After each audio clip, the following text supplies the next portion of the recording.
Satyabrata sir, Hasanuzzaman, এরা যে দুটো শিক্ষক, তাদের পরিচয় করিয়ে দিতে হবে না। যখন দেখি যে দুস্থ অসহায় মানুষদের পাশে তাদের মানবিকতার হাত, সাহায্যের হাত বলবো না, একটা মর্মস্পর্শী মানবিকতার হাত দিয়ে দাঁড়ায়। পুজোর সময় যখন দেখি যে স্যার আকুতি ভরা লেখায় আহ্বান জানাচ্ছে যে আমরাও করছি, আপনারাও আসুন, পাশে থাকুন। একটা বস্তির ছেলে, একটা দুস্থ ভিখারির ছেলে, যারা অসহায়, যাদের গায়ে পোশাক থাকে না, তাদের আমরা পোশাক বিতরণ করব, তাদেরকে একটু খাদ্য তুলে দেব। হয়তো আমরা দীর্ঘস্থায়ী পারবো না, স্বল্পকালীনের জন্য। সত্যব্রত স্যারকে কিছু বলার জন্য অনুরোধ করছি। ছাত্রছাত্রী তোমরা সবাই চুপ করে শুনবে।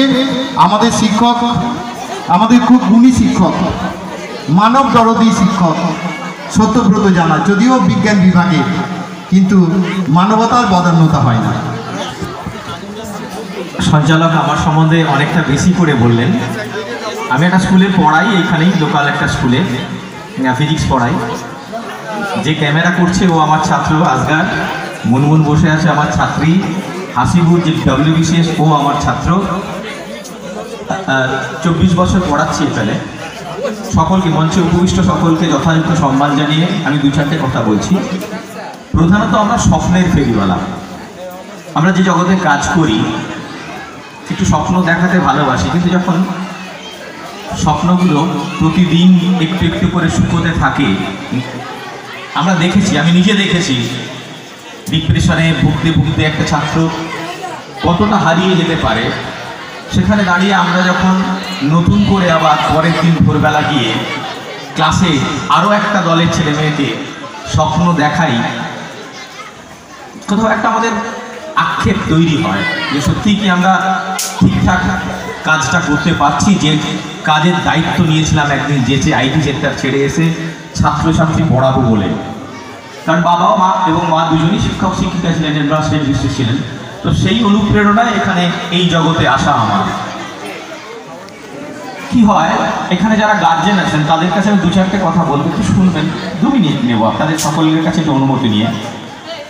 আমরা যখন একটা ছোট চারা গাছ মাটিতে পুঁতি, একটা বীজ মাটিতে দিই, আমরা সত্যি স্বপ্ন দেখি একদিন ফুলে ফেপে উঠবে, ফুল হবে, ফল হবে, ছাওয়া দেবে, আশ্রয়স্থল হয়ে উঠবে, কত বাকি। কিন্তু যত দিন যেতে থাকে আমরা নিজেরা উপলব্ধি করি কোথাও যেন সেই চারা গাছটা যত্নের অভাবে, প্রকৃত লালন পালনের অভাবে, যে স্বপ্ন নিয়ে আপনি তাকে শিক্ষাঙ্গনে, আমি শিক্ষাঙ্গন কথাটা খুব দায়িত্ব নিয়ে বলছি এই কারণে, রবি ঠাকুরের কথায় বিদ্যা সহজ শিক্ষা কঠিন, বিদ্যা আবরণে শিক্ষা আচরণে। আমি চাইব একদিন মডেল স্কুল শিক্ষাঙ্গন হয়ে উঠুক, বিদ্যালয় নয়, শিক্ষাঙ্গন হোক। প্রকৃত শিক্ষার দরকার আছে আজকে। তো যখন দেখি এই স্বপ্নগুলো আস্তে আস্তে ছোট হচ্ছে, তাদের ভেতরের যে আগুনগুলো ছিল, একটা বাচ্চা যখন স্কুলে আসে সে ভেবেছিল যে আমি একদিন শিক্ষক হব, একদিন ডাক্তার হব, স্যারেদের গাইডলাইন নিয়ে ডাক্তার হবে, ইঞ্জিনিয়ার হবে, প্রফেসর হবে, সমাজ তৈরি করবে। কিন্তু ডে বাই ডে যখন সে ব্যর্থতার অন্ধকারে নাবতে থাকে, আশেপাশের না পাওয়াগুলো তাকে গ্রাস করে, তার সেই ভেতরে স্পার্কটা, আমি একটা জিনিস এখানে দেখাচ্ছি, প্রতিটা জিনিসে তার ভেতরে যে স্পার্কটা থাকে জ্বলতে থাকে। আমরা এই স্পার্কটাকে ততক্ষণ জ্বালিয়ে রাখতে চাই যতক্ষণ তার ভেতরে আগুনটা থাকবে। কিন্তু দিনকে দিন কি হয়, এই আগুনটা সামাজিক বিভিন্ন কারণে, পরিবার, বাবা-মার প্রকৃত গাইডের অভাব, আমাদের ব্যর্থতা, সামগ্রিকভাবে তার স্বপ্ন দেখার জগৎটা ছোট হয়ে আসে। তখন ভেতরের আগুনগুলো কি হয়, আস্তে আস্তে কমতে থাকে। তখন সে ব্যর্থতার অন্ধ গলিতে ডুবে যায়। তখন কিন্তু ভেতরে স্পার্কটা থাকে না। থাকে কি? থাকে না। এ আমার ছাত্র, এই ভেতরের আগুনটা কিন্তু আর জ্বলছে না। তখন কি হয়, তখন আমরা এই তখন কিন্তু আবার জ্বলে গেল। এটা কে? আবুদার মতো মানুষ। এটাকে আমাদের মতো শিক্ষক, এটাকে আপনার মতো গার্জেন, এটাকে আমাদের স্বপ্ন দেখার কারিগরগুলো, এটাকে প্রকৃত মা যে তার ব্যর্থতার দিনে, তার হেরে যাওয়ার দিনে তার পাশে স্পার্কটাকে আবার জ্বালিয়ে দেবে। আমরা কোনোদিন তার পাশে দাঁড়াবেন সব সময়, প্রতিটা ক্ষেত্রে।